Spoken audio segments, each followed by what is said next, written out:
What's going on, everyone? This is Devin here from Anyone Outdoors, and we're just taking a quick look at a ridge pole that I've mounted here back in the woods. And today we are going to just put up a very quick in the woods Plow-Point with a 5x7 tarp, so a little different shape.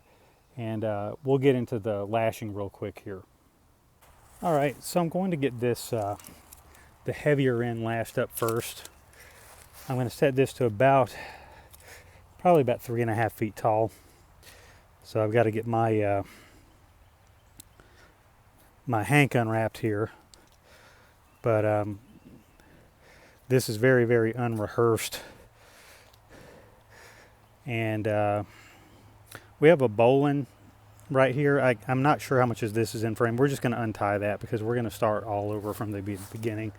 And you notice I've got the tree or this limb behind the sapling, and that's for a reason here. And I'm going to go ahead and start with a half hitch around here and try to go ahead and pre-slide it pretty close to the sapling and just get that tied off real quick. And then I'm going to probably just go with a some kind of a diagonal lash here.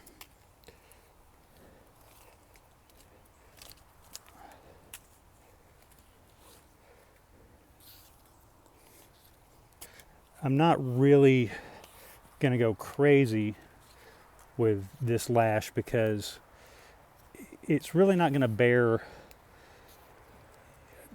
a load beyond just the weight of the branch itself.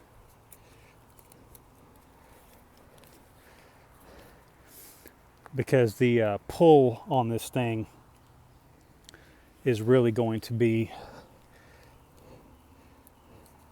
a little more lateral than anything.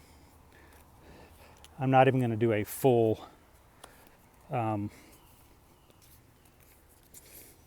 cross diagonal, just a single diagonal here.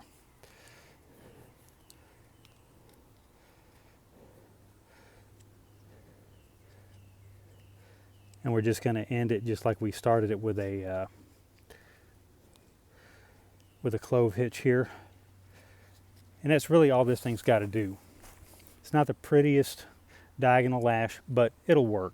Again, we're about 3.5 feet off the ground. All right, and right here you can see a little bit of another messy diagonal wrap, just kind of like a half diagonal. And now we'll go ahead and get this tarp suspended here first, and then we'll stake it down.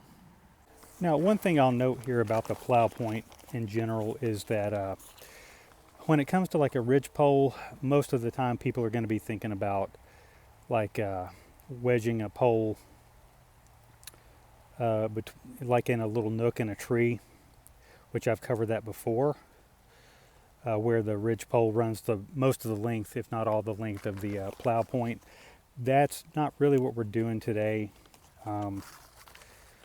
So I just tied a bowline knot. I don't think any of that was on camera, but I just tied a bowline knot right here and it slipped it through the hole. And then I'm going to take the cordage here and just run it back through the bowline loop. And then we will just pull that through just like that.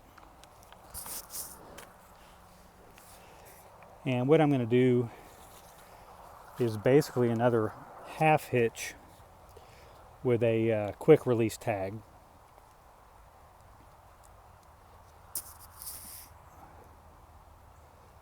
And really for this shelter right here,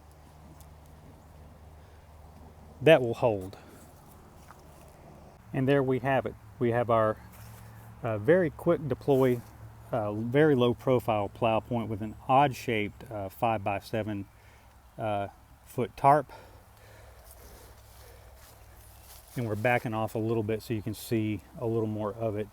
And it is actually raining out here right now. So on these rectangular tarps, you know, this corner back here is going to be way further back than the other side. And here's a look more or less straight into the tarp. And this corner right here is much further forward. And you know, we're on a little bit of an incline, but so the setup in relation to the landscape isn't really ideal, but it does give you sort of a quick idea that you know, you can put up a horizontal ridgepole to support a plow point. We could have put up a lean-to really quick with a big enough tarp. You could have done an A-frame here with this setup. So this is just a quick demo of this, and I've been dying to get out here just to put one of these up really quick, just to show you what this looks like out in the woods. I always appreciate it whenever you guys stop by, and keep an eye out for the next one. See ya.